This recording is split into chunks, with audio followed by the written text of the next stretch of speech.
ಇದೀಗ ಸಿಎಂ ಸಿದ್ದರಾಮಯ್ಯ ಭಾಷಣಕ್ಕೆ ಸಿದ್ಧವಾಗ್ತಾ ಇದ್ದಾರೆ. ಡಯಾಸ್ ಕಡೆಗೆ ಬರ್ತಾ ಇರೋದನ್ನು ನಾವು ಗಮನಿಸಬಹುದು. ಹೊಸಪೇಟೆಯಲ್ಲಿ ಕಾಂಗ್ರೆಸ್ ಸಾಧನಾ ಸಮಾವೇಶದಲ್ಲಿ ಸಿಎಂ ಸಿದ್ದರಾಮಯ್ಯ ಮಾತನಾಡೋರಿದ್ದಾರೆ.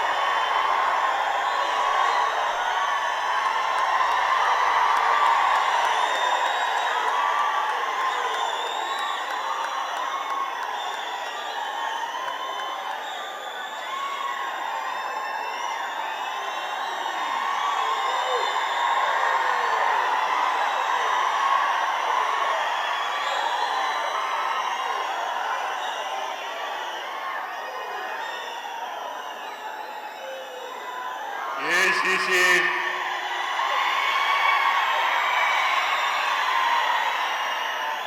ಅಧ್ಯಕ್ಷರಾದಂತ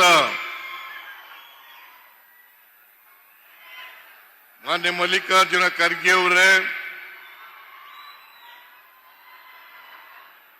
ಲೋಕಸಭೆಯಲ್ಲಿ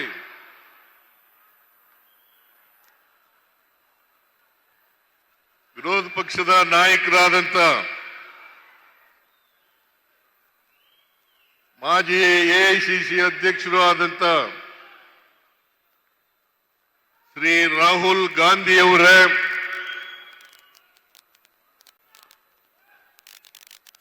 AICC ಪ್ರಧಾನ ಕಾರ್ಯದರ್ಶಿಗಳಾದಂತ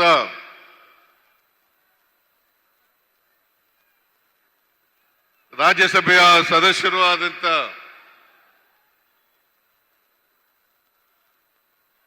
ಶ್ರೀ ರಣದೀಪ್ ಸಿಂಗ್ ಸುರ್ಜೇವಾಲಾ ಅವರೇ,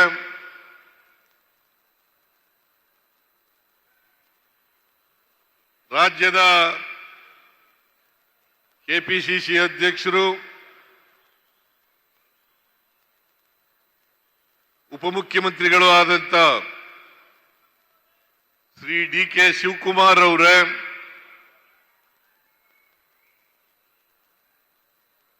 ಕಂದಾಯ ಸಚಿವರಾದಂತ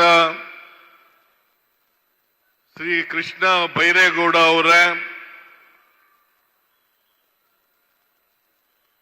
ಬಳ್ಳಾರಿ ಮತ್ತು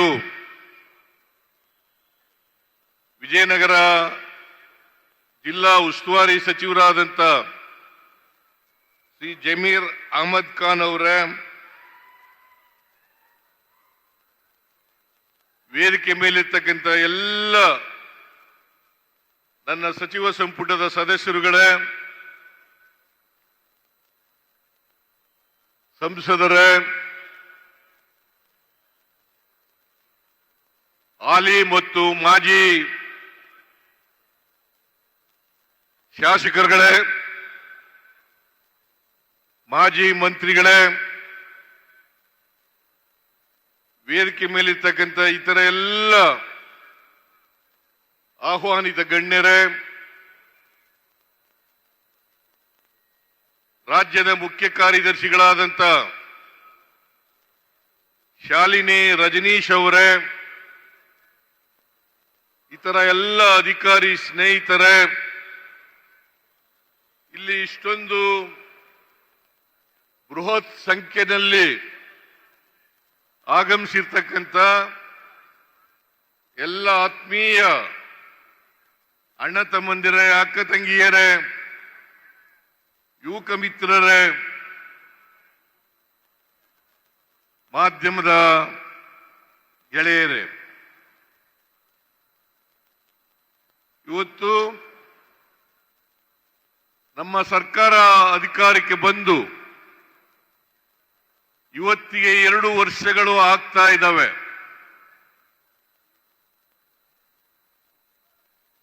ಈ 2 ವರ್ಷಗಳ ಅವಧಿ ಪೂರೈಸಿದ ಕಾರಣಕ್ಕೋಸ್ಕರ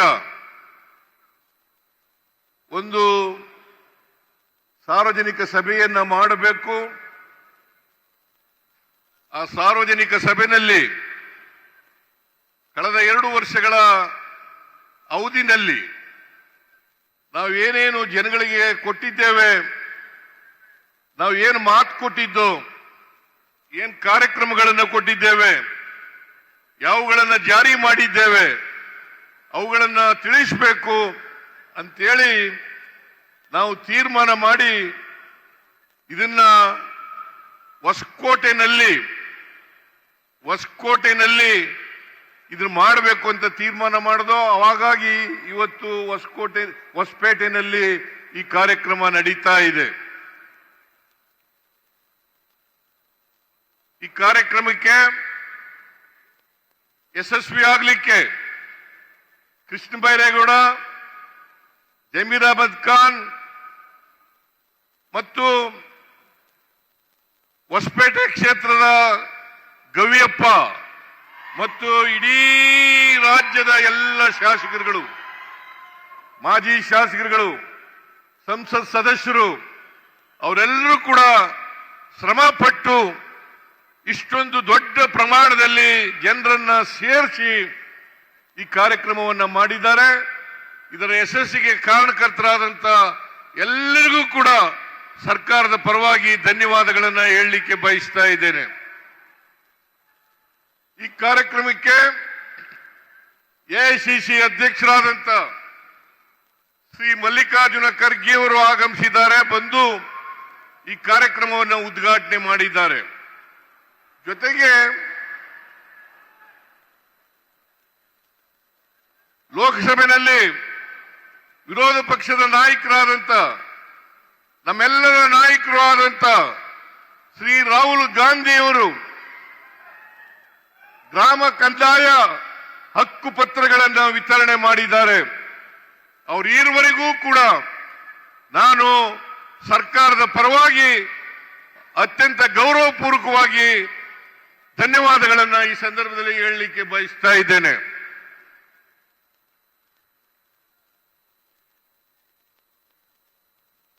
ಎರಡು ವರ್ಷಗಳ ಹಿಂದೆ ನಾವು ಈ ನಾಡಿನ ಜನರ ಮುಂದೆ ಹೋದಾಗ ಅನೇಕ ಭರವಸೆಗಳನ್ನು ಕೊಟ್ಟಿದ್ದು. ನಾವು ಪರಮೇಶ್ವರ್ ಅವರ ಅಧ್ಯಕ್ಷತೆಯಲ್ಲಿ ಒಂದು ಸಮಿತಿಯನ್ನ ರಚನೆ ಮಾಡಿದ್ದು. ಅವರು ಮ್ಯಾನಿಫೆಸ್ಟೋವನ್ನು ತಯಾರು ಮಾಡಿ ಈ ರಾಜ್ಯಕ್ಕೆ ಕೊಟ್ಟಿದ್ರು. ಆ ಮ್ಯಾನಿಫೆಸ್ಟೋ ಹೆಸರೇನಪ್ಪ ಅಂತಂದ್ರೆ ಸರ್ವ ಜನಾಂಗದ ಶಾಂತಿಯ ತೋಟ. ಸರ್ವ ಜನಾಂಗದ ಶಾಂತಿಯ ತೋಟ. ನಾವು ಆ ಮ್ಯಾನಿಫೆಸ್ಟೋನಲ್ಲಿ ಸುಮಾರು 593 ಭರವಸೆಗಳನ್ನು ಕೊಟ್ಟಿದ್ದು. 593 ಭರವಸೆಗಳನ್ನ ಆ ಮ್ಯಾನಿಫೆಸ್ಟೋ ಮೂಲಕ ಕೊಟ್ಟಿದ್ದು. ಅವುಗಳಲ್ಲಿ ಕಳೆದ 2 ವರ್ಷದಲ್ಲಿ 242 ಭರವಸೆಗಳನ್ನು ಈಡೇರಿಸಿದ್ದೇವೆ. ಉಳಿದ ಭರವಸೆಗಳನ್ನ ಮುಂದಿನ 3 ವರ್ಷದಲ್ಲಿ ಈಡೇರಿಸುತ್ತೇವೆ ಅಂತಕ್ಕಂಥ ಮಾತುಗಳನ್ನು ತಮಗೆ ಕೊಡ್ಲಿಕ್ಕೆ ಬಯಸ್ತಾ ಇದ್ದೇನೆ. ಅದ್ರ ಜೊತೆಗೆ 5 ಗ್ಯಾರಂಟಿಗಳನ್ನು ಕೊಟ್ಟಿದ್ದು. 5 ಗ್ಯಾರಂಟಿಗಳನ್ನು ಕೊಟ್ಟಿದ್ದು. ಅವು ಯಾವುದೇ ಧರ್ಮ, ಯಾವುದೇ ಜಾತಿ, ಯಾವುದೇ ಪಕ್ಷ ಇಲ್ಲದೇನೆ ಸಮಾಜದಲ್ಲಿರ್ತಕ್ಕಂಥ ಎಲ್ಲ ಬಡವರಿಗೂ ಕೂಡ ಆರ್ಥಿಕ ಸಾಮಾಜಿಕ ಶಕ್ತಿಯನ್ನು ಕೊಡಬೇಕು ಅಂತಕ್ಕಂಥದ್ದು ನಮ್ಮ ಉದ್ದೇಶ. ಹಾಗಾಗಿ 5 ಗ್ಯಾರಂಟಿಗಳನ್ನು ಕೊಟ್ಟಿದ್ದು. 5 ಗ್ಯಾರಂಟಿಗಳನ್ನ ಶಕ್ತಿ ಯೋಜನೆ, 5 ಗ್ಯಾರಂಟಿ ಯೋಜನೆಗಳಲ್ಲಿ ಶಕ್ತಿ ಯೋಜನೆ ನಾವು ಮೇ 2023 ಮೇ 20ಕ್ಕೆ ಅಧಿಕಾರಕ್ಕೆ ಬಂದು ಮೇ 20ರಲ್ಲಿ ಬಂದು ಜೂನ್ 11ನೇ ತಾರೀಕು ಮೊದಲನೇ ಯೋಜನೆಯನ್ನ ಜಾರಿಗೆ ಮಾಡೋದು. ಮೊದಲನೇ ಗ್ಯಾರಂಟಿ ಯೋಜನೆಯನ್ನ ಜಾರಿಗೆ ಕೊಟ್ಟು ಜೂನ್ 11. ಜುಲೈ ತಿಂಗಳಲ್ಲಿ 2 ಗ್ಯಾರಂಟಿ ಯೋಜನೆಗಳನ್ನು ಜಾರಿಗೆ ಕೊಟ್ಟು, ಒಂದು ಗೃಹ ಜ್ಯೋತಿ, ಎರಡನೇದು ಅನ್ನಭಾಗ್ಯ. ಗೃಹ ಜ್ಯೋತಿ ಕಾರ್ಯಕ್ರಮ, ಅನ್ನಭಾಗ್ಯ ಕಾರ್ಯಕ್ರಮ, 2 ಕಾರ್ಯಕ್ರಮಗಳನ್ನ ನಾವು ಜಾರಿ ಮಾಡೋದು ಜುಲೈ ತಿಂಗಳಲ್ಲಿ. ಆಗಸ್ಟ್ ತಿಂಗಳಲ್ಲಿ ಮೈಸೂರಿನಲ್ಲಿ ರಾಹುಲ್ ಗಾಂಧಿ ಅವರು ಕೂಡ ಬಂದಿದ್ರು, ಖರ್ಗೆ ಅವರು ಕೂಡ ಬಂದಿದ್ರು, DK ಶಿವಕುಮಾರ್ ಕೂಡ ಬಂದಿದ್ರು. ಅವರು ಮತ್ತೆ ಅಲ್ಲಿ ನಾವು ಈ ಗೃಹ ಲಕ್ಷ್ಮಿ ಅಂತಕ್ಕಂಥ ಕಾರ್ಯಕ್ರಮವನ್ನ ಮಾಡಿದ ಜಾರಿ ಕೊಟ್ಟು ಜನವರಿ ತಿಂಗಳಲ್ಲಿ ಯುವ ನಿಧಿ ಕಾರ್ಯಕ್ರಮವನ್ನ ಜಾರಿ ಕೊಟ್ಟು ಒಟ್ಟು 5 ಕಾರ್ಯಕ್ರಮಗಳನ್ನ ಒಂದು ವರ್ಷದ ಅವಧಿನಲ್ಲಿ ಜಾರಿ ಕೊಟ್ಟಿದ್ದೇವೆ. ಕೊಟ್ಟ ಮಾತಿನಂತೆ ನಡ್ಕೊಂಡಿದ್ದೇವೆ.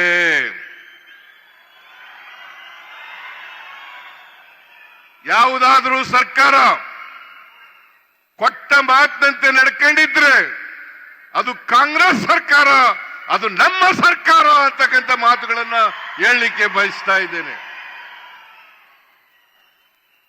2013ರಿಂದ 18ರವರೆಗೆ ನಾವು ಅಧಿಕಾರದಲ್ಲಿ ಇದ್ದೋ. 2013ರಿಂದ 18ರವರೆಗೆ ಅಧಿಕಾರಗಳಿದ್ದು. ಅಧಿಕಾರದಲ್ಲಿದ್ದಂತ ಸಂದರ್ಭದಲ್ಲಿ ಚುನಾವಣೆಗಿಂತ ಮುಂಚಿತವಾಗಿ 2013ರಲ್ಲಿ 165 ಭರವಸೆಗಳನ್ನು ಕೊಟ್ಟಿದ್ದು. 165 ಭರವಸೆಗಳಲ್ಲಿ 158 ಭರವಸೆಗಳನ್ನು ಈಡೇರಿಸಿದ್ದೇವೆ. ಅದರಲ್ಲದೆ 30 ಕಾರ್ಯಕ್ರಮಗಳನ್ನ, ಯಾವ ಕಾರ್ಯಕ್ರಮನ ಮ್ಯಾನಿಫೆಸ್ಟೋನಲ್ಲಿ ಹೇಳಿರಲಿಲ್ಲ, ಆ 30 ಕಾರ್ಯಕ್ರಮಗಳನ್ನ ಜಾರಿ ಕೊಟ್ಟಿದ್ದೇವೆ. ಅದರಿಂದ ಒಟ್ಟು 218 ಕಾರ್ಯಕ್ರಮಗಳನ್ನ ಜಾರಿ ಕೊಟ್ಟಿದ್ದೇವೆ. 208 ಕಾರ್ಯಕ್ರಮಗಳನ್ನ ಜಾರಿ ಕೊಟ್ಟಿದ್ದೇವೆ. ಇದರಿಂದ ನಾವು ಹಿಂದೆ ಇದ್ದಾಗಲೂ ನುಡಿದಂತೆ ನಡೆದಿದ್ದೇವೆ, ಈಗಲೂ ಕೂಡ ನುಡಿದಂತೆ ನಡೆದಿದ್ದೇವೆ. ಜನತೆಗೆ ಕೊಟ್ಟ ಮಾತುಗಳನ್ನು ಈಡೇರಿಸಿದ್ದೇವೆ ಅಂತಕ್ಕಂಥ ಮಾತುಗಳನ್ನು ಹೇಳಲಿಕ್ಕೆ ಬಯಸ್ತಾ ಇದ್ದೇನೆ. ಆದರೆ ಬಿಜೆಪಿಯವರು 2018ರಲ್ಲಿ 600 ಭರವಸೆಗಳನ್ನು ಕೊಟ್ಟಿದ್ರು. 600 ಭರವಸೆಗಳನ್ನು ಕೊಟ್ಟಿದ್ರು. 600 ಭರವಸೆಗಳಲ್ಲಿ 10% ಭರವಸೆಗಳನ್ನು ಕೂಡ ಈಡೇರಿಸಲಿಕ್ಕೆ ಆಗಲಿಲ್ಲ. ಇದು ಬಿಜೆಪಿಗೂ ನಮಗೂ ಇರತಕ್ಕಂಥ ವ್ಯತ್ಯಾಸ. ಬಿಜೆಪಿಯವರು ಸುಳ್ಳು ಹೇಳೋದ್ರಲ್ಲಿ ನಿಶ್ಚೀಮರು. ನಮ್ಮ ಮೇಲೆ ಇಲ್ಲ ಸಲ್ಲದ 2 ವರ್ಷಗಳಿಂದ ಇಲ್ಲ ಸಲ್ಲದ ಆರೋಪಗಳನ್ನು ಮಾಡ್ತಾ ಇದ್ದಾರೆ, ಆಪಾದನೆಗಳನ್ನು ಮಾಡ್ತಾ ಇದ್ದಾರೆ. ಅವೆಲ್ಲವೂ ಕೂಡ 100ಕ್ಕೆ 100 ಸುಳ್ಳು. ಇದನ್ನ ನಾನು ಅವ್ರ ಎದುರುಗಡೆನೂ ಹೇಳಿದ್ದೀನಿ, ವಿಧಾನಸಭೆಯಲ್ಲೂ ಹೇಳಿದ್ದೀನಿ, ಇಲ್ಲೂ ಕೂಡ ಹೇಳ್ತಾ ಇದ್ದೀನಿ. 100ಕ್ಕೆ 100 ಸುಳ್ಳು. ಅವ್ರು ಒಂದೇ ವೇದಿಕೆಗೆ ಬರಲಿ, ಅವರು ಏನ್ ಮಾಡಿದ್ದಾರೆ, ನಾವೇನ್ ಮಾಡಿದ್ದೀವಿ ಅನ್ನೋದನ್ನು ಚರ್ಚೆ ಮಾಡೋಣ. ಅದಕ್ಕೆ ಯಾರು ತಯಾರಿಲ್ಲ, ಬಿಜೆಪಿಯವರು ಯಾರು ತಯಾರಿಲ್ಲ. ಇದನ್ನ ಬಹಳ ಸ್ಪಷ್ಟಪಡಿಸಲಿಕ್ಕೆ ಬಯಸ್ತಾ ಇದ್ದೇನೆ. ಅದರಿಂದ ನಮಗೂ ಬಿಜೆಪಿಯವರಿಗೂ ಬಹಳ ವ್ಯತ್ಯಾಸ ಇದೆ. ಅವರು ಯಾವಾಗಲೂ ಕೂಡ ಧರ್ಮಗಳ ನಡುವೆ, ಜಾತಿಗಳ ನಡುವೆ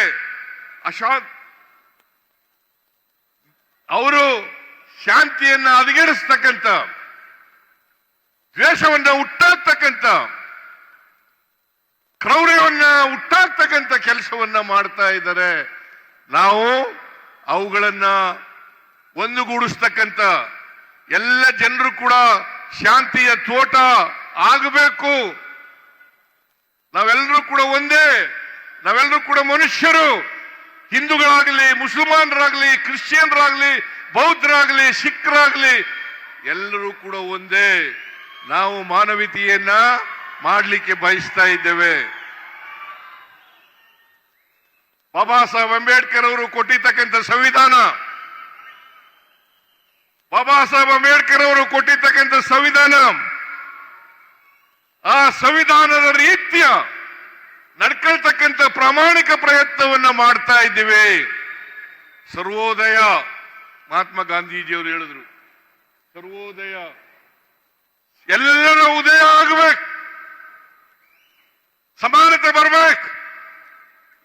ಸಾಮಾಜಿಕ ನ್ಯಾಯ ಸಿಗ್ಬೇಕು. ಇದು ನಮ್ಮ ಸಂವಿಧಾನ ಹೇಳ್ತಕ್ಕಂಥದ್ದು. ನಮ್ಮ ಸಂವಿಧಾನ ಸ್ವಾತಂತ್ರ್ಯ, ಸಮಾನತೆ, ಭ್ರಾತೃತ್ವ ಇವುಗಳು ಬಹಳ ಮುಖ್ಯ ಆಗಿರಬೇಕು. ನಮ್ಮ ದೇಶದಲ್ಲಿ ಅನೇಕ ಜಾತಿಗಳಿದ್ದಾವೆ, ಅನೇಕ ಧರ್ಮಗಳಿದ್ದಾವೆ, ಅನೇಕ ಭಾಷೆಗಳಿದ್ದಾವೆ, ಅನೇಕ ಸಂಸ್ಕೃತಿಗಳಿದ್ದಾವೆ. ಇಂಥ ದೇಶದಲ್ಲಿ ಬಹುತ್ವ ಇರ್ತಕ್ಕಂಥ ಈ ದೇಶದಲ್ಲಿ ನಾವೆಲ್ಲರೂ ಕೂಡ ವೈವಿಧ್ಯತೆಯಲ್ಲಿ ಏಕತೆಯನ್ನ ಸಾರಬೇಕು ಅಂತಕ್ಕಂಥದ್ದು ನಮ್ಮ ಪಕ್ಷದ ಉದ್ದೇಶ. ಆ ದಿಕ್ಕಿನಲ್ಲಿ ನಡೀತಕ್ಕಂಥ ಪ್ರಾಮಾಣಿಕ ಪ್ರಯತ್ನವನ್ನ ನಾವು ಮಾಡ್ತಾ ಇದ್ದೇವೆ. ಕಳೆದ 2 ವರ್ಷದಲ್ಲಿ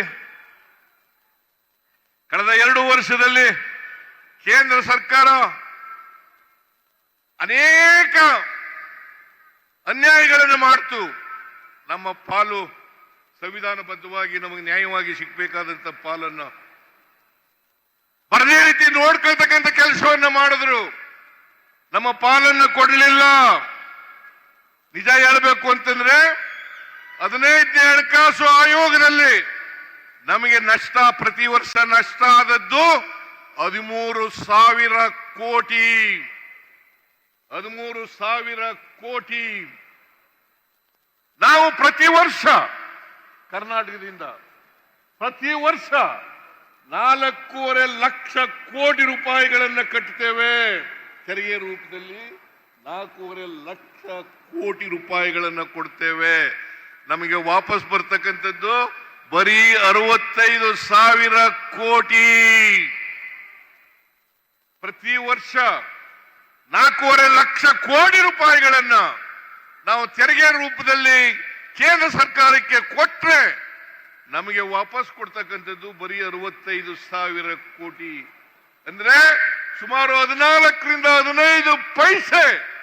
100 ರೂಪಾಯಿ, 1 ರೂಪಾಯಿ ಕೊಟ್ರೆ, ನಾವು 1 ರೂಪಾಯಿ ತೆರಿಗೆ ರೂಪದಲ್ಲಿ ಕೊಟ್ರೆ ಅಥವಾ 100 ರೂಪಾಯಿ ಕೊಟ್ರೆ ನಾವು ಬರ್ತಕ್ಕಂಥದ್ದು 14 ರಿಂದ 15 ರೂಪಾಯಿಗಳು ಮಾತ್ರ. ಇಷ್ಟರ ಮಟ್ಟಿಗೆ ಅನ್ಯಾಯ ಆಗ್ತಾ ಇದೆ. ಈ ಅನ್ಯಾಯವನ್ನು ಸರಿಪಡಿಸಿ ನಮಗೆ ನ್ಯಾಯಯುತವಾದಂತ ಪಾಲನ್ನು ಕೊಡಿ. ನಾವು ಫೆಡರಲಿಸಂ ಅನ್ನು ಒಪ್ಕೊಂಡಿದ್ದೀವಿ. ನರೇಂದ್ರ ಮೋದಿ ಅವರು ಪದೇ ಪದೇ ಹೇಳ್ತಾರೆ ಕೋಆಪರೇಟಿವ್ ಫೆಡರಲಿಸಂ. ಇದನ್ನೇನ ಕೋಆಪರೇಟಿವ್ ಫೆಡರಲಿಸಂ ಅಂತ ಕರೀಬೇಕಾ? 4.5 ಲಕ್ಷ ಕೋಟಿ ರೂಪಾಯಿಗಳನ್ನು ನಮ್ಮಿಂದ ತಗೊಂಡು ನಮಗೆ ಕೊಡ್ತಕ್ಕಂಥದ್ದು ಕೇವಲ 65,000 ಕೋಟಿ. ಮಲ್ಲೆ ನಮಗೆ ಇವರು ಸೆಂಟ್ರಲಿ ಸ್ಪಾನ್ಸರ್ಡ್ ಸ್ಕೀಮ್, ಕೇಂದ್ರ ಪುರಸ್ಕೃತ ಯೋಜನೆಗಳಲ್ಲಿ ಪ್ರತಿ ವರ್ಷ ಕಡಿಮೆ ಆಗ್ತಾ ಇದೆ. ಕಳೆದ ವರ್ಷ 24-25ರಲ್ಲಿ 46,000 ಕೋಟಿ ರೂಪಾಯಿಗಳು ನಾವು ಮತ್ತು ಕೇಂದ್ರ ಸರ್ಕಾರ ಖರ್ಚು ಮಾಡಬೇಕಾಗಿತ್ತು. ಆದರೆ ಕೇಂದ್ರದಿಂದ ಬಂದದ್ದು 22,000 ಕೋಟಿ ರೂಪಾಯಿಗೆ 18,000 ಕೋಟಿ ರೂಪಾಯಿಗಳು ಮಾತ್ರ ಬಂತು. 18,000 ಕೋಟಿ ರೂಪಾಯಿಗಳು ಮಾತ್ರ ಬಂತು.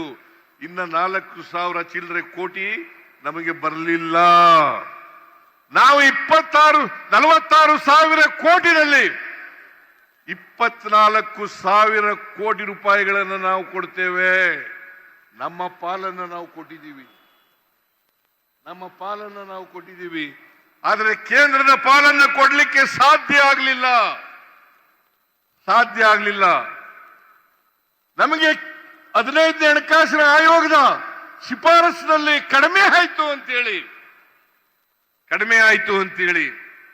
ನಮಗೆ ಅಂದಿನ 15ನೇ ಹಣಕಾಸಿನ ಆಯೋಗದ ಅಧ್ಯಕ್ಷರಾಗಿದ್ದಂಥವರು 5,495 ಕೋಟಿ ರೂಪಾಯಿಗಳನ್ನ ಕೊಡಿ ರಾಜ್ಯಕ್ಕೆ ಅಂತೇಳಿ ಶಿಫಾರಸು ಮಾಡಿದ್ರು. ಆದರೆ 5,495 ಕೋಟಿ ರೂಪಾಯಿಗಳಲ್ಲಿ ಇವತ್ತಿನವರಿಗೆ ಒಂದು ಬಿಡುಗಾಸು ಕೂಡ ಬಂದಿಲ್ಲ. ಅದಲ್ಲದೆ ಪೆರಿಫೆರಲ್ ರಿಂಗ್ ರೋಡ್ಗೆ 3,000 ಕೋಟಿ ರೂಪಾಯಿಗಳನ್ನ ಕೊಡ್ತೀವಿ ಶಿಫಾರಸು ಮಾಡಿದ್ರು 15ನೇ ಹಣಕಾಸಿನ ಆಯೋಗ. ಪೆರಿಫೆರಲ್ ರಿಂಗ್ ರೋಡ್ಗೆ ಬೆಂಗಳೂರಿನ ಪೆರಿಫೆರಲ್ ರಿಂಗ್ ರೋಡ್ಗೆ 3,000 ಕೋಟಿ, ಬೆಂಗಳೂರಿನಲ್ಲಿ ಇರ್ತಕ್ಕಂಥ ಕೆರೆಗಳ ಅಭಿವೃದ್ಧಿಗೆ 3,000 ಕೋಟಿ, ಒಟ್ಟು 11,495 ಕೋಟಿ ಕೊಡಬೇಕಾಗಿತ್ತು ಕೇಂದ್ರ. 11,495 ಕೋಟಿ ಕೊಡಬೇಕಾಗಿತ್ತು. ಆದರೆ 1 ರೂಪಾಯಿನೂ ಕೂಡ ಬರಲಿಲ್ಲ. ಶ್ರೀಮತಿ ನಿರ್ಮಲಾ ಸೀತಾರಾಮನ್ ಕೇಂದ್ರದ ಹಣಕಾಸಿನ ಮಂತ್ರಿ, ನಮ್ಮ ರಾಜ್ಯದಿಂದ ರಾಜ್ಯಸಭೆಗೆ ಹೋಗಿರ್ತಕ್ಕಂಥವರು, ಅವರು 2023ರಲ್ಲಿ ಬಜೆಟ್ ಮಂಡಿಸಿದಾಗ ಹೇಳಿದ್ರು, ಅಪ್ಪರ್ ಭದ್ರಾಗೆ 5,300 ಕೋಟಿ ರೂಪಾಯಿಗಳನ್ನು ಕೊಡ್ತೇವೆ. ಬಜೆಟ್ನಲ್ಲಿ ಘೋಷಣೆ ಮಾಡಿದ್ರು 5,300 ಕೋಟಿ ಕೊಡ್ತೇವೆ ಅಂತೇಳಿ ಘೋಷಣೆ ಮಾಡಿದ್ರು. ಆದರೆ ಬಜೆಟ್ನಲ್ಲಿ ಘೋಷಣೆ ಮಾಡಿದ್ರು ಕೂಡ 1 ರೂಪಾಯಿ ಬರಲಿಲ್ಲ. ನಿರ್ಮಲಾ ಸೀತಾರಾಮನ್ 2 ಬಾರಿ ಭೇಟಿ ಮಾಡಿದೆ, ಮನವಿ ಕೊಟ್ಟೆ, ಸ್ವಲ್ಪ ಇದನ್ನ ಬಿಡುಗಡೆ ಮಾಡಿ 5,300 ಕೋಟಿ ರೂಪಾಯಿಗಳನ್ನ ಅಂತೇಳಿ. ಅಷ್ಟೇ ಅಲ್ಲದೇನೆ ಬಸವರಾಜ ಬೊಮ್ಮಾಯಿ ಅವರು, ಅಂದಿನ ಮುಖ್ಯಮಂತ್ರಿಗಳು 23-24ರಲ್ಲಿ ಮಂಡಿಸಿದಂತ ಬಜೆಟ್ನಲ್ಲಿ ಅದನ್ನ ಪುನರುಚ್ಚಾರ ಮಾಡಿದ್ರು. ಅಷ್ಟೇ ಅಲ್ಲ, ಅಪ್ಪರ್ ಭದ್ರಾ ಯೋಜನೆಯನ್ನ ರಾಷ್ಟ್ರೀಯ ಯೋಜನೆಯನ್ನಾಗಿ ಮಾಡಿಸ್ತೇನೆ ಅಂತ ಹೇಳಿದ್ರು. ಇವತ್ತಿನವರೆಗೆ ರಾಷ್ಟ್ರೀಯ ಯೋಜನೆಯೂ ಆಗ್ಲಿಲ್ಲ. 5,300 ಕೋಟಿ ರೂಪಾಯಿಗಳಲ್ಲಿ 1 ರೂಪಾಯಿನೂ ಬರಲಿಲ್ಲ. ಇದು ಕೇಂದ್ರ ಸರ್ಕಾರ ನಾವು ಮಾಡದಂತ ಅನ್ಯಾಯ. ನಾವು ಪ್ರತಿಭಟನೆ ಮಾಡಿದ್ದೀವಿ, ಸರ್ಕಾರ ಪ್ರತಿಭಟನೆ ಮಾಡಿದೆ. ಡೆಲ್ಲಿಗೆ ಹೋಗಿ ಎಲ್ಲ MLAಗಳು, MP ಗಳು, ಎಲ್ಲ ಮಂತ್ರಿಗಳು ಎಲ್ಲ ಹೋಗಿ ಪ್ರತಿಭಟನೆ ಮಾಡೋದು. ನಾವು ಮಾಡಿದ್ರು ಸಾಲದು. ಈ ರಾಜ್ಯದ ಜನ ಈ ಅನ್ಯಾಯವನ್ನು ಪ್ರತಿಭಟಿಸಬೇಕು, ಕೇಂದ್ರ ಸರ್ಕಾರಕ್ಕೆ ಒತ್ತಾಯವನ್ನು ಹಾಕಬೇಕು. ಇವತ್ತಿನವರಿಗೆ ಬಿಜೆಪಿಯವರಾಗ್ಲಿ JDSನವರಾಗ್ಲಿ ಒಂದು ಶಬ್ದ ಬಾಯಿನಿಂದ ಹೇಳಿಲ್ಲ. ಇದನ್ನು ಕೊಡಿ ಅಂತ ಯಡಿಯೂರಪ್ಪ ಆಗಲಿ, ಬಸವರಾಜ ಬೊಮ್ಮಾಯಿ ಆಗಲಿ, ಬಿಜೆಪಿ MPಗಳಾಗಲಿ, JDS MPಗಳಾಗಲಿ, ಕುಮಾರಸ್ವಾಮಿ ಆಗಲಿ, ಕರ್ನಾಟಕಕ್ಕೆ ಅನ್ಯಾಯ ಆಗಿದೆ, ಕೊಡಿ, ನಮ್ಮ ಪಾಲನ್ನು ಕೊಡಿ, 15ನೇ ಹಣಕಾಸಿನ ಆಯೋಗ ಶಿಫಾರಸು ಮಾಡಿರ್ತಕ್ಕಂಥ ಹಣ ಕೊಡಿ ಅಂತ ಕೇಳಲಿಲ್ಲ. ಇದನ್ನ ತಾವೆಲ್ಲ ಕೂಡ ಅರ್ಥ ಮಾಡ್ಕೋಬೇಕಾಗ್ತದೆ. ಬಿಜೆಪಿಗೆ ತಕ್ಕ ಪಾಠವನ್ನ ಕಲಿಸ್ತಕ್ಕಂಥ ದಿನಗಳು ನಿಮಗೆ ಮುಂದೆ ಬಂದೇ ಬರ್ತವೆ. ಅದನ್ನ ಮಾಡಬೇಕು ಅಂತಕ್ಕಂಥದ್ದು ನನ್ನ ಕಳಕಳಿಯ ಮನವಿ ಅಂತಕ್ಕಂಥ ಮಾತುಗಳನ್ನು ಹೇಳಲಿಕ್ಕೆ ಬಯಸ್ತಾ ಇದ್ದೇನೆ. 2013ರಲ್ಲಿ 2018ರಲ್ಲಿ ಸಮ್ಮಿಶ್ರ ಸರ್ಕಾರ ರಚನೆ ಆಯಿತು. ಅದನ್ನ ಬುಡಮೇಲು ಮಾಡಿ ಆಪರೇಷನ್ ಕಮಲದ ಮೂಲಕ ಬುಡಮೇಲು ಮಾಡಿ ಅಧಿಕಾರಕ್ಕೆ ಬಂದ್ರು. ಯಡಿಯೂರಪ್ಪ ಅಧಿಕಾರಕ್ಕೆ ಬಂದ್ರು. ಇವತ್ತು ಕುಮಾರಸ್ವಾಮಿನವ್ರ ಜೊತೆ ಸೇರ್ಕೊಂಡಿದ್ದಾರೆ. ಅವರಿಗೆ ಯಾವತ್ತೂ ಕೂಡ ಕರ್ನಾಟಕದ ಜನತೆ ಆಶೀರ್ವಾದವನ್ನ ಮಾಡಿಲ್ಲ. 2008 ಇರಬಹುದು, 2018 ಇರಬಹುದು, ಹಿಂಬಾಗಲಿಂದ ಅಧಿಕಾರಕ್ಕೆ ಬಂದಿದ್ದಾರೆ ಹೊರತು ಅವರು ಜನರ ಆಶೀರ್ವಾದವನ್ನ ಪಡೆದು ಅಧಿಕಾರಕ್ಕೆ ಬಂದಿಲ್ಲ. 2019ರಲ್ಲೂ ಕೂಡ ಸಮ್ಮಿಶ್ರ ಸರ್ಕಾರವನ್ನ ಬೀಳಿಸಿ ಮಿಸ್ಟರ್ ಯಡಿಯೂರಪ್ಪನವರು ಮುಖ್ಯಮಂತ್ರಿ ಆದರು. ಅವರು 2 ವರ್ಷ ಇದ್ರು. ಆಮೇಲೆ ಬಸವರಾಜ ಬೊಮ್ಮಾಯಿ ಮುಖ್ಯಮಂತ್ರಿ ಆದರು. ಅವರು 1 ವರ್ಷ 10 ತಿಂಗಳು ಇದ್ರು. ಅವರು ಯಾರು ಕೂಡ ಕರ್ನಾಟಕದಲ್ಲಿ ಅವರು ಹೇಳದಂತ ಒಂದು ಭರವಸೆಯನ್ನು ಕೂಡ ಈಡೇರಿಸಲಿಕ್ಕೆ ಹೋಗಲಿಲ್ಲ. ರಾಜ್ಯವನ್ನ ಆರ್ಥಿಕವಾಗಿ ದಿವಾಳಿ ಮಾಡುವುದರು. ಸಮಾಜದಲ್ಲಿ ವಿಷಬೀಜವನ್ನ ಬಿತ್ತಿ ಮಾನವೀಯತೆಯನ್ನ ಹಾಳು ಮಾಡತಕ್ಕಂಥ ಕೆಲಸವನ್ನ ಮಾಡಿದ್ರು. ಅಷ್ಟೇ ಅಲ್ಲ, ಅವರ ಸರ್ಕಾರ ಇದ್ದಾಗ 2,70,000 ಕೋಟಿ ರೂಪಾಯಿಗಳಿಗೆ ದುಡ್ಡಿಲ್ದೇನೆ ಮಂಜೂರಾತಿ ಕೊಟ್ಬಿಟ್ರು. ದುಡ್ಡನ್ನ ಕೊಡ್ಲಿಲ್ಲ, ಕೆಲಸ ಪ್ರಾರಂಭ ಮಾಡಿದ್ರು, ಆದ್ರೆ ಲಂಚ ಮಾತ್ರ ಹೊಡೆದ್ರು. ನಾನು ಹೇಳೋದಲ್ಲ, ಅಂದಿನ ಕಾಂಟ್ರಾಕ್ಟರ್ಸ್ ಅಸೋಸಿಯೇಷನ್ ಅವರು 40% ಲಂಚವನ್ನ ಪಡೆದಿದ್ದಾರೆ ಅಂತೇಳಿ ಅವರು ಪತ್ರಿಕೆಗಳಲ್ಲಿ ಹೇಳಿದ್ರು, ಜನರ ಮುಂದೆ ಹೇಳಿದ್ರು, ನಮ್ಮ ಸರ್ಕಾರಕ್ಕೆ ಕೊಟ್ಟರು, ನನಗೆ ಕೊಟ್ಟರು. ಆದರೂ ನಾನು ಅದಕ್ಕೋಸ್ಕರ ಕುನಾ ಅವರ ಅಧ್ಯಕ್ಷದಲ್ಲಿ, ನಾಗಮೋಹನ ಅವರ ಅಧ್ಯಕ್ಷದಲ್ಲಿ ಸಮಿತಿಯನ್ನ ಮಾಡಿದೆ, ಆಯೋಗವನ್ನು ರಚನೆ ಮಾಡಿದೆ, ಆಯೋಗದ ಅಧ್ಯಕ್ಷರನ್ನು ಮಾಡಿದೆ. ಅವರು ವರದಿಗಳನ್ನು ಕೊಟ್ಟಿದ್ದಾರೆ. ಅವರು ತಪ್ಪಿತಸ್ಥರು ಅಂತೇಳಿ ಸಾಬೀತಾಗಿದೆ. ಅದ್ರ ಜೊತೆಗೆ 1,66,000 ಕೋಟಿ ರೂಪಾಯಿಗಳಿಗೆ ಮುಖ್ಯಮಂತ್ರಿಗಳ ಡಿಸ್ಕ್ರಿಷನರಿ ಪವರ್ನಲ್ಲಿ 1,66,000 ಕೋಟಿ ರೂಪಾಯಿಗಳಿಗೆ ಮಂಜೂರಾತಿ ಕೊಟ್ಬಿಟ್ರು. ಅವರ ಪಾರ್ಟಿ MLAಗಳಿಗೆ, ಬೇರೆ ಬೇರೆ MLAಗಳಿಗೆಲ್ಲ ಮಂಜೂರಾತಿಯನ್ನು ಕೊಟ್ಟರು. ಹಾಗಾಗಿ ಇವತ್ತು ಹಣಕಾಸಿನ ತೊಂದರೆ ಏನಾದ್ರು ಆಗಿದ್ರೆ ನಮ್ಮ ರಾಜ್ಯಕ್ಕೆ, ಅದು ಯಡಿಯೂರಪ್ಪನವರ, ಬಸವರಾಜ ಬೊಮ್ಮಾಯಿನವರ ಬಳುವಳಿ ಅಂತಕ್ಕಂಥ ಮಾತುಗಳನ್ನು ಹೇಳಲಿಕ್ಕೆ ಬಯಸ್ತಾ ಇದ್ದೇನೆ. ಇಷ್ಟಾದರೂ ಕೂಡ 5 ಗ್ಯಾರಂಟಿ ಯೋಜನೆಗಳನ್ನು ಜಾರಿಗೆ ಕೊಟ್ಟಿದ್ದೀವಿ. 5 ಗ್ಯಾರಂಟಿ ಯೋಜನೆಗಳನ್ನು, ಶಕ್ತಿ ಯೋಜನೆ, ಎಲ್ಲ ಮಹಿಳೆಯರು, 3.5 ಕೋಟಿ ಮಹಿಳೆಯರು,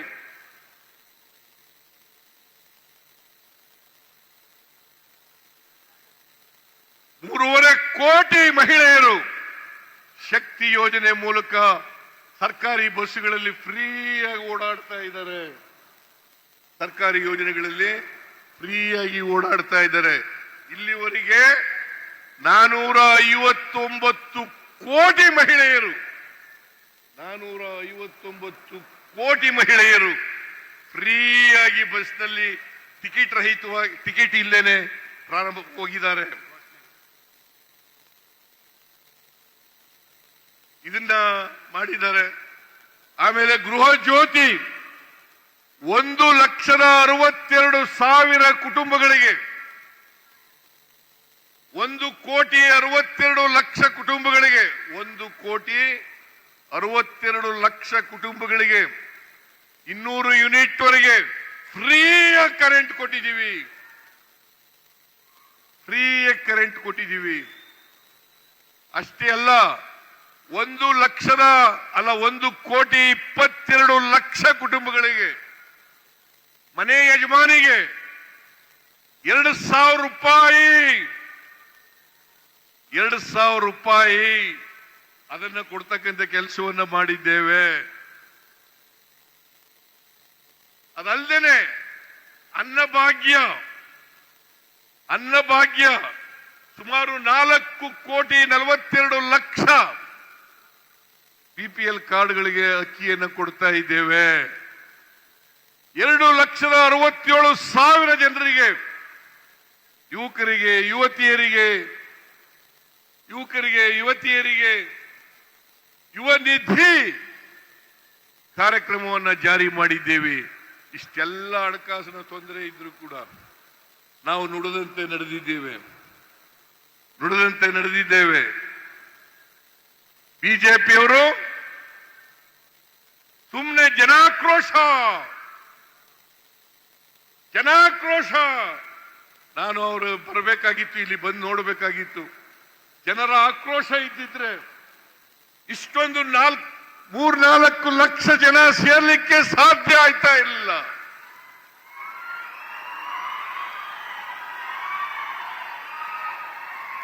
ಜನಗಳಿಗೆ ಸಂತೋಷ ಇದೆ, ಜನಗಳಿಗೆ ನೆಮ್ಮದಿ ಇದೆ.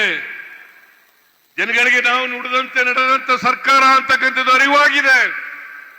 ಅದರಿಂದ ಯಾವ ಆಕ್ರೋಶನೂ ಇಲ್ಲ. ಇವತ್ತೇನಾದ್ರೂ ಬೆಲೆ ಏರಿಕೆ ಆಗಿದ್ರೆ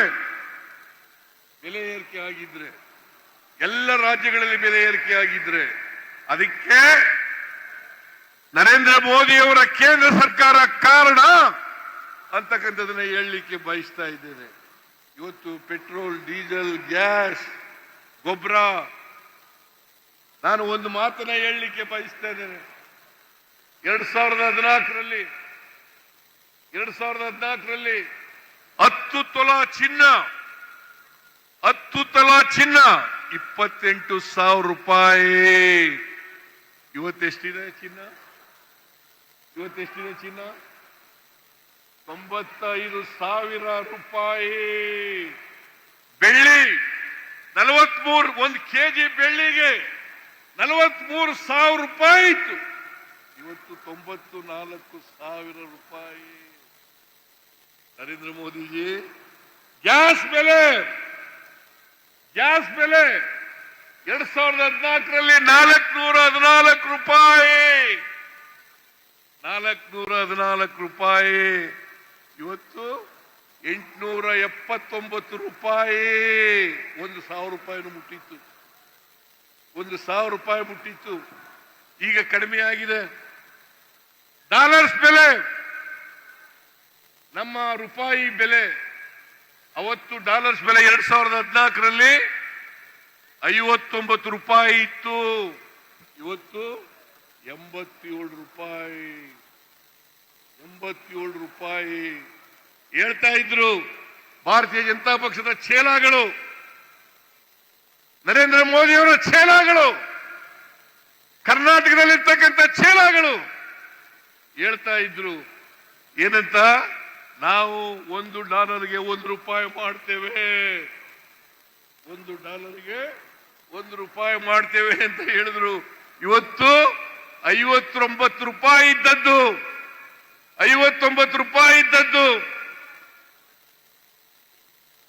87 ರೂಪಾಯಿ ಇದೆ. ಪೆಟ್ರೋಲ್, ಡೀಸೆಲ್, ಗ್ಯಾಸ್ ಇವತ್ತು ಇಂಟರ್ನ್ಯಾಷನಲ್ ಮಾರ್ಕೆಟ್ನಲ್ಲಿ ಕಚ್ಚಾ ತೈಲದ ಬೆಲೆ ಕಡಿಮೆ ಆಗಿದ್ರು ಕೂಡ ಮನಮೋಹನ್ ಸಿಂಗ್ ರವರು ಪ್ರಧಾನಮಂತ್ರಿ ಆಗಿದ್ದಾಗ ಸುಮಾರು $125 ಒಂದು ಬ್ಯಾರಲ್ಗೆ, $125 ಒಂದು ಬ್ಯಾರಲ್ಗೆ ಹೋಗಿತ್ತು. ಆದ್ರೆ ಈಗ $65 ಒಂದು ಬ್ಯಾರಲ್ಗೆ. ಅದು ಜನಗಳಿಗೆ ವರ್ಗಾವಣೆ ಆಗಲಿಲ್ಲ. ಹಾಗಾಗಿ ಎಲ್ಲ ಆಹಾರ ಪದಾರ್ಥಗಳು ಗಗನವನ್ನು ಮುಟ್ಟತಕ್ಕಂಥ ಕೆಲಸ ಆಯಿತು. ಇಲ್ಲಿ ಬಿಜೆಪಿಯವರು ತಮಟೆ ಹೊಡಿತಾ ಇದ್ದಾರೆ. ಏನಂತ? ಜನಾಕ್ರೋಶ ಬೆಲೆ ಏರಿಕೆ ವಿರುದ್ಧ. ಇವತ್ತು ಕೂಡ ಪ್ರಜಾವಾಣಿ ಪತ್ರಿಕೆಯಲ್ಲಿದೆ. ನಾವು ಬೆಲೆ ಏರಿಸಿದ್ದೀವಿ ಅಂತೇಳಿ. ನಾವು ಹಾಲಿನ ಬೆಲೆ ₹5 ಹೆಚ್ಚು ಮಾಡಿದ್ರು ನಿಜ, ಆದ್ರೆ ಸರ್ಕಾರಕ್ಕೆ ಬಂದಿಲ್ಲ. ಅದು ನೇರವಾಗಿ ರೈತರಿಗೆ ವರ್ಗಾವಣೆ ಮಾಡತಕ್ಕಂಥ ತೀರ್ಮಾನವನ್ನು ಮಾಡಿದ್ದೇವೆ. ಡೀಸೆಲ್ ಬೆಲೆ ₹2 ಹೆಚ್ಚಿರೋದು ನಿಜ, ಆದ್ರೆ ಪಕ್ಕದ ರಾಜ್ಯಗಳಿಗಿಂತ ಕಡಿಮೆ ಇದೆ. ಆದ್ರಿಂದ ಜನಾಕ್ರೋಶ ಕಾರ್ಯಕ್ರಮ ಅದು ಒಂದು ಸುಳ್ಳು ಕಾರ್ಯಕ್ರಮ. ಜನಾಕ್ರೋಶ ಎಲ್ಲೂ ಕೂಡ ಇಲ್ಲ. ಅದಕ್ಕೆ ಇವತ್ತು ಇಷ್ಟೊಂದು ದೊಡ್ಡ ಪ್ರಮಾಣದಲ್ಲಿ 2 ವರ್ಷದ ನಮ್ಮ ಅಧಿಕಾರದಲ್ಲಿದ್ದಂತ 2 ವರ್ಷದ ಅವಧಿಯನ್ನ ವಿಜೃಂಭಣೆಯಿಂದ ಆಚರಣೆ ಮಾಡಿರ್ತಕ್ಕಂಥ ಕೆಲಸವನ್ನು ಮಾಡಿದ್ದೇವೆ. ಇವತ್ತು ಕೃಷ್ಣ ಬೈರೇಗೌಡರು 1,12,00,000 ಅಲ್ಲ,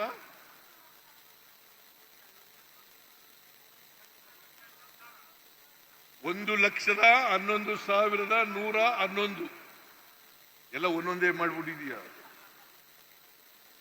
1,11,111 ಹಕ್ಕು ಪತ್ರಗಳನ್ನ ವಿತರಣೆ ಮಾಡಿದ್ದೇವೆ. ಇದನ್ನ 2015-16ರಲ್ಲಿ ನಾನು ಒಂದು ಸಮಿತಿಯನ್ನ ಮಾಡಿದ್ದೆ. ಆ ಸಮಿತಿ ವರದಿ ಕೊಟ್ಟ ಮೇಲೆ ಕಾಗೋಡು ತಿಮ್ಮಪ್ಪನವರು ರೆವಿನ್ಯೂ ಮಂತ್ರಿ ಆಗಿದ್ರು.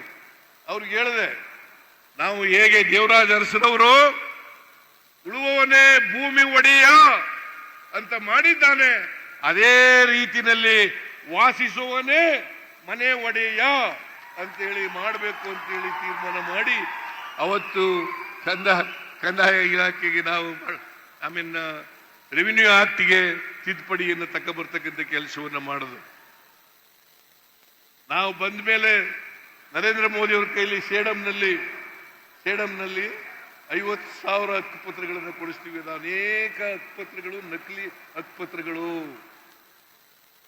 ಹಕ್ಕುಪತ್ರಗಳು. ನಾವು ಇವತ್ತು ಕೊಟ್ಟಿರ್ತಕ್ಕಂಥ ಹಕ್ಕುಪತ್ರ ಇದೆಯಲ್ಲ, ಇದು ಯಾವುದು ನಕಲಿ ಅಲ್ಲ. ಇದು ಬದಲಾವಣೆ ಮಾಡಲಿಕ್ಕೂ ಸಾಧ್ಯ ಇಲ್ಲ ಅಂತ ಹಕ್ಕುಪತ್ರಗಳನ್ನು ನಾವು ಕೊಟ್ಟಿದ್ದೀವಿ. ತಾಂಡಗಳು, ಹಟ್ಟಿಗಳು, ಮಜರೆಗಳು, ಆಮೇಲೆ ಆಡಿಗಳು, ಇವೆಲ್ಲ ಎಲ್ಲೆಲ್ಲಿ ವಾಸ ಮಾಡ್ತಾ ಇದ್ರು. ಪಾಪ ಅವರಿಗೆ ಬೇರೆ ಸವಲತ್ತುಗಳು ಸಿಗ್ತಾ ಇರಲಿಲ್ಲ.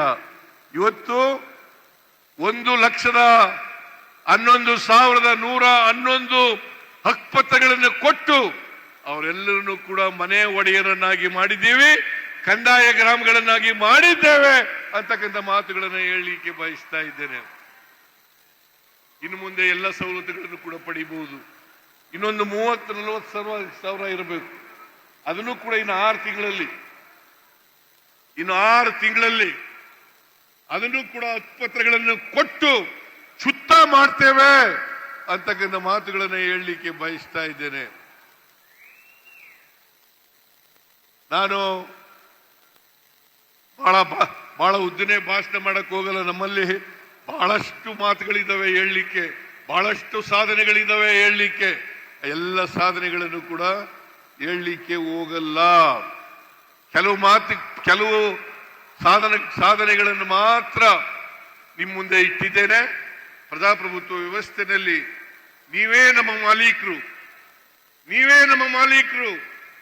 ನೀವು ತೀರ್ಮಾನ ಮಾಡಬೇಕು, ಯಾರು ಕೊಟ್ಟ ಮಾತಿನಂತೆ ನಡ್ಕೊಳ್ತಾರೆ, ಯಾರು ಕೊಟ್ಟ ಮಾತಿನಂತೆ ನಡ್ಕೊಳ್ಳಲ್ಲ ಅಂತಕ್ಕಂಥದನ್ನ ತೀರ್ಮಾನ ಮಾಡಬೇಕಾಗ್ತದೆ ಅಂತ ಹೇಳ್ತಾ, ಇವತ್ತು ಕೃಷ್ಣ ಬೈರೇಗೌಡರು, ಜಮೀರ್ ಅಹಮದ್ ಖಾನ್ ಅವರು ಮತ್ತು ಗವಿಯಪ್ಪನವರು ಮತ್ತೆ ಎಲ್ಲ ಈ ಜಿಲ್ಲೆಯ MP ತುಕಾರಾಮ್ ಅವರು, ಎಲ್ಲ MLAಗಳು, ನಾಗೇಂದ್ರ ಅವರು ಮಾಜಿ ಮಂತ್ರಿ, ಆಮೇಲೆ ಎಲ್ಲ ರಾಜ್ಯದ ಎಲ್ಲ MLAಗಳು ಕೂಡ ಈ ಕಾರ್ಯಕ್ರಮ ಯಶಸ್ವಿ ಆಗಲಿಕ್ಕೆ ಶ್ರಮಿಸಿದ್ದಾರೆ. ಅವರೆಲ್ಲರಿಗೂ ಕೂಡ ಧನ್ಯವಾದಗಳನ್ನು ಹೇಳಿ, ನಿಮಗೆಲ್ಲ ಧನ್ಯವಾದಗಳನ್ನು ಹೇಳಿ ನನ್ನ ಮಾತುಗಳನ್ನು ಮುಗಿಸ್ತೇನೆ. ಇದು ಹೊಸಪೇಟೆಯಲ್ಲಿ ಸಿದ್ದರಾಮಯ್ಯ ಅವರು ಮಾತನಾಡಿದ್ದು. ಇವತ್ತು ಕಾಂಗ್ರೆಸ್ ಸಾಧನಾ ಸಮಾವೇಶ ಏನು ಮಾಡ್ತಾ ಇದೆ ಹೊಸಪೇಟೆಯಲ್ಲಿ. 2 ವರ್ಷದ ಸಾಧನೆಗಳನ್ನು ಮೆಲುಕು ಹಾಕಿದಂತಹ ಸಿದ್ದರಾಮಯ್ಯ ಕೇಂದ್ರ ಸರ್ಕಾರದ ವಿರುದ್ಧವೂ ಕೂಡ ಹರಿಹಾಯ್ದರು. ಜೊತೆಗೆ ನಮ್ಮ ಸರ್ಕಾರ ಮಾಡಿರುವಂಥ ಒಂದು ಸಾಧನೆಗಳು, ನಾವೇನು ಭರವಸೆಗಳನ್ನು ಕೊಟ್ಟಿದ್ವೋ ಅದನ್ನು ಈಡೇರಿಸಿದ್ದೀವಿ. ಈ 2 ವರ್ಷದಲ್ಲೇ ನಾವು ಅರ್ಧದಷ್ಟು ನಮ್ಮ ಭರವಸೆಗಳನ್ನು ಈಡೇರಿಸಿದ್ದೀವಿ. ಇನ್ನು ಮುಂದೆಯೂ ಕೂಡ ಉಳಿದ 3 ವರ್ಷಗಳಲ್ಲೂ ಕೂಡ ನಾವು ಕೊಟ್ಟಿರುವಂಥ ಒಂದು ಭರವಸೆಗಳನ್ನು ಈಡೇರಿಸ್ತೀವಿ ಅನ್ನುವಂಥ ಒಂದು ವಾಗ್ದಾನವನ್ನು ನೀಡಿದ್ರು. ಜೊತೆಗೆ ಕೇಂದ್ರ ಸರ್ಕಾರದ ಒಂದು ವೈಫಲ್ಯ, ಅದರಿಂದ ಆಗ್ತಾ ಇರುವಂಥ ಒಂದು ಬೆಲೆ ಏರಿಕೆ, ಇದ್ರ ಬಗ್ಗೆಯೂ ಕೂಡ ಸಿದ್ದರಾಮಯ್ಯ ಇವತ್ತು ಕಿಡಿಕಾರಿದ್ದಾರೆ.